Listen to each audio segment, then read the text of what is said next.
നമഃശിവായ. ഭദ്രാമൃതത്തിലേക്ക് ഏവർക്കും സ്വാഗതം. ഭദ്രകാളി സഹസ്രനാമത്തിൻ്റെ ധ്യാനത്തിൽ 4-ാമത്തെ ഭാഗം വരുന്ന കാളീമേഘ സമപ്രഭ എന്ന് തുടങ്ങുന്ന ധ്യാനത്തിൻ്റെ പൂർണ്ണ വിശദീകരണമാണ് നമ്മളിന്നിവിടെ പറയുന്നത്. ഭഗവതിക്ക് കേരളീയമായി നിരവധി തന്ത്രാഗമ ധ്യാന ശ്ലോകങ്ങൾ ഉൾപ്പെടെ മലയാള ഭാഷാധ്യാന മന്ത്രങ്ങൾ വിവിധ ഭാവരൂപങ്ങളിലായി ഉണ്ട്. ആദിവിദ്യാകാളി എന്നതനുസരിച്ച് ദേവി ആദ്യ എന്നറിയപ്പെടുന്നു. കാലത്തിനരൂപമായ വിധി എന്ന നയാമിക ശക്തിത്വം ആദികാളിയിൽ പൂർണ്ണമായിരിക്കുന്നു. അഖിലമായ മന്ത്രതന്ത്രാഗമങ്ങളിലായിക്കൊണ്ട് കാളീപടലം, കാളീകൽപ്പം, സംഹിത, പുരാണം തുടങ്ങി ദേവീ ഭാഗവതം ഉൾപ്പെടെ ദേവിയെ നിരവധി രൂപഭാവങ്ങളിൽ ആരാധിക്കുന്നു. അതിൽ തന്നെ കേരളാചാരത്തിൽ ഏറ്റവും ഇതപ്രഥമമായും പ്രാധാനികവുമായി എല്ലായിടത്തും തന്നെ ഭദ്രകാളി സങ്കല്പത്തിലാണ് ദേവിയെ പൂജിക്കുന്നത്. ഭദ്രകാളിയിൽ തന്നെയുള്ള ഭാവാദികളിൽ കാളീമേഘ സമപ്രഭാം എന്ന് തുടങ്ങുന്ന ധ്യാനത്തിലാണ് വേതാള കണ്ഠസ്ഥിതയായി ഭഗവതിയെ ഒട്ടുമിക്ക ക്ഷേത്രങ്ങളിലും ആരാധിക്കുന്നത്. മഹിഷാസുരനെ കൊന്നതുമായി ബന്ധപ്പെട്ട മഹിഷജിത്തായും രുരു എന്ന അസുരനെ വധിച്ചതുമായി ബന്ധപ്പെട്ടിട്ടുള്ള രുചിജിത് വിധാനത്തിലും ദാരികാസുരവധത്തോട് ബന്ധപ്പെട്ടിട്ടുള്ള ദാരികജിത്ത് ഉൾപ്പെടെ ഏകദേശം 28-ൽ പരം വിഭിന്ന ഭാവങ്ങളിൽ ഭഗവതിയെ ആരാധിക്കപ്പെടുന്നുണ്ട്. ചിലതെല്ലാം രഹസ്യമാകയാൽ അതൊന്നും തന്നെ പറയുന്നില്ല. കാളീമേഘ സമപ്രഭ എന്ന ധ്യാനത്തിൻ പ്രകാരം ദാരികൻ എന്ന അസുരനെ വധിച്ച കാളിയായാണ് സങ്കല്പം. വേതാളം, കാലനീതി, നയാമികത്വം, കാളരാത്രം, നിയതി, മഹാന്ധകാരം, മഹാശൂന്യം, വിധി, കൃത്തിക, കാലസംഘർഷം, മഹാപ്രളയം, സ്വച്ഛന്തം, പാതാളകലിക എന്നുള്ള നിരവധി കാലകൃത്യങ്ങൾക്ക് കാരണഭൂതയായ പരമേശ്വരിയുടെ പൂർണ്ണ അവതാര രൂപം എന്നത് മഹാകാളിയാണ്. അതുകൊണ്ട് തന്നെയാണ് ഏറ്റവും അധികം സാധക കോടികളാൽ ഭഗവതി ആരാധ്യയാകുന്നത്. ഉത്തരേന്ത്യയാവട്ടെ ദക്ഷിണേന്ത്യയാവട്ടെ കാളി ആരാധന സംബന്ധമായാണ് ദേവീ പൂജകളെയും കാണപ്പെടുന്നത്.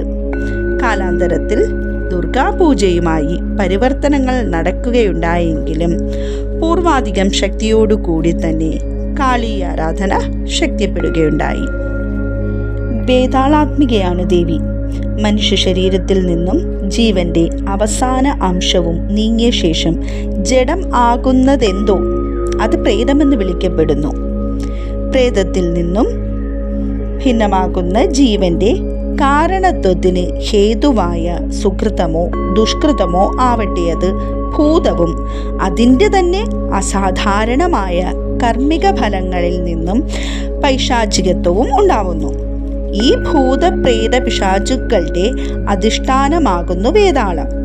ശ്മശാനം ആത്യന്തികമായ ഒരു അവസാനമല്ലെങ്കിൽ പോലും ഒരു ജീവിതത്തിൻ്റെ ഒരു ഘട്ടം പൂർത്തീകരിക്കപ്പെട്ട ഭസ്മാന്തമാകുന്ന ഇവിടം ജനന മരണ ശൃംഖലകളുടെ കൂട്ടത്തെ സ്വീകരിക്കുന്ന ഇടമാകുന്നതിനാൽ സത്വവിധ കിങ്കരാദികളുടെ നിരവധി സൂക്ഷ്മ ശക്തികളുടെയും ലോകവുമാണ്. അപ്രകാരമുള്ള സൂക്ഷ്മ ശക്തികളിലൊന്നാണ് പാതാളാധിപതി കൂടിയായ വേതാളം. ദേവിയുടെ തന്നെ മാതൃശക്തികളോടുകൂടി വേതാളകണ്ഠസ്ഥിതയായാണ് ഭഗവതി. ജന്മാന്തര കർമ്മഫലങ്ങളുടെ ഓരോ ബീജവും ഭക്ഷിക്കുന്ന വേതാളം ജനന മരണമാകുന്ന മായിക ലോകത്തിൻ്റെ വേരറുത്ത് നിത്യമായ ആധ്യാശക്തിയായ കാളിയിലേക്ക് എത്തിക്കുന്നതിൻ്റെ പ്രതീകമാണ് ദാരികാസുരവധത്തിനായിക്കൊണ്ട് ദാരികനിൽ നിന്നും ഇറ്റുവീഴുന്ന രക്തത്തിൽ നിന്നും അനേക ദാരികന്മാർ ഉണ്ടാവുന്നത് തടഞ്ഞുകൊണ്ട് ദാരുകരത്നപാനം ചെയ്യുന്നത്. ഇവിടെ ശ്മശാനം എന്നത് ജീവന്റെ തന്നെ ജനന മരണ കാരണമാകുന്ന കാലചക്രത്തിൻ്റെ നിയതിയെയാണ് സൂചിപ്പിക്കുന്നത്. ആയതിന് കാളി ആരാധനയ്ക്ക് ശ്മശാനത്തെ മണ്ഡലമായി സ്വീകരിക്കാറുണ്ട്. എന്നാൽ അത്തരം സാധനകളിലേക്ക് അപൂർവമായി മാത്രമേ തിരഞ്ഞെടുക്കാറുള്ളൂ. കാരണം പ്രകൃത്യ ഒരു വിഷയത്തെ തന്നെ ആന്തരികമായും ബാഹ്യമായും ത്വരിതപ്പെടുത്തുമ്പോൾ അത് അവനവന് തന്നെ അനുരൂപമെന്നോ അനുയോജ്യമെന്നോ എന്നൊക്കെ നിജപ്പെടുത്തേണ്ടതുണ്ട്. എല്ലാം എല്ലാവർക്കും ഒരുപോലെ യോജിക്കില്ല.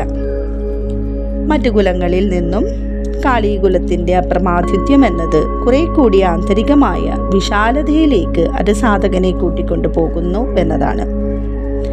ദേവീ ആരാധന പല ഭാവങ്ങളിൽ നമുക്ക് അനുവർത്തിക്കാം. വീരാരാധന, യോഗാരാധന, സിദ്ധാരാധന, സംഖ്യാഭക്തി, മാതൃഭക്തി, ഭക്തി തുടങ്ങി ഏതു വിധത്തിലാണോ നമുക്ക് ശക്തിയുടെ സാമീപ്യം അനുഭവിക്കാൻ കഴിയുന്നത് അങ്ങനെ. എല്ലാ മാർഗവും നല്ലത് തന്നെ. ഭക്തിയുടെ കൈവല്യം എന്നതിനേക്കാൾ സുഗമമായി മറ്റൊരു മാർഗമില്ല എന്നാണ് സുകൃതികൾ പറയുന്നത്. എത്ര മന്ത്രം പഠിച്ചാലും, മന്ത്രതന്ത്ര പരംഗതനായാലും, പണ്ഡിതനായാലും, അറിവിൻ്റെ പരകോടിയിൽ മഹാസാമ്രാജ്യം നേടിയാലും, മഹാമായ പ്രകൃതിയുടെ കൈവല്യത്തിന് ഭഗവതിയുടെ ചരണാരവിന്ദങ്ങളിൽ ഉള്ളഴിഞ്ഞ് സർവാംഗേ സമർപ്പണത്തോടുകൂടി ഭക്തി തന്നെയാണ് മുഖ്യം. ഒരുപാട് പണം സമർപ്പിച്ചുകൊണ്ട് യാഗങ്ങൾ നടത്തിയാലും, യജ്ഞങ്ങൾ നടത്തിയാലും, മന്ത്രതന്ത്ര പൂജകൾ നടത്തിയാലും ആദ്യാശക്തി അനുഗ്രഹിക്കണമെന്നില്ല. എല്ലാ യാഗങ്ങളും പൂജകളും നല്ലതു തന്നെ. എന്നാൽ അഷ്ടരാഗപാശങ്ങൾ നിവർത്തിക്കപ്പെട്ട് ഉള്ളിലെ അഹന്ത മാറി ഒരണുകണക്കെ ഭഗവതിയിൽ നിർമ്മലമായ സമർപ്പണമുണ്ടെങ്കിൽ ചിതഗ്നികുണ്ഡ സംഭൂതയായ ഭഗവതിയുടെ പാതാരവിന്ദങ്ങളിൽ കൈവല്യമുണ്ടാവുന്നതാണ്. ഈ കൈവല്യത്തിന് വേണ്ടിയാണ് എല്ലാ കർമ്മങ്ങളും. എന്നിട്ടോ പലപ്പോഴും അത് കർമ്മങ്ങളാൽ സാധ്യമല്ലാതെ പോകുകയും ചെയ്യുന്നതിൻ്റെ കാരണം അചഞ്ചലമായ സമർപ്പണമില്ലായ്മയാണ്. ഭക്തി എല്ലാവർക്കും ഉണ്ടാവാം, എന്നാൽ തൃപ്തി അഥവാ മതി ഉണ്ടാവുക എന്നത് എളുപ്പമല്ല. ആയതിന് നിർമ്മലമായ ചിത്തത്തോടുകൂടി ഭഗവതിയെ സമാശ്രയിക്കുക എന്നതാണ് ഏക വഴി. പ്രകൃത്യ കാരണ സാരാംശഭൂതയായ സ്വയംഭൂത ശരീരിണിയായ ആദ്യാശക്തിയുടെ മുൻപിൽ ഒന്നും മറച്ചുവെക്കാൻ ആർക്കും കഴിയില്ല. ധർമ്മത്തോടുകൂടി അവളിൽ നിരന്തരമായ ഭക്തി ഉണ്ടാവാൻ നമുക്ക് പ്രാർത്ഥിക്കാം. നന്ദികേശ്വര പ്രണാമം. ഭഗവാൻ ശൂലപാണി.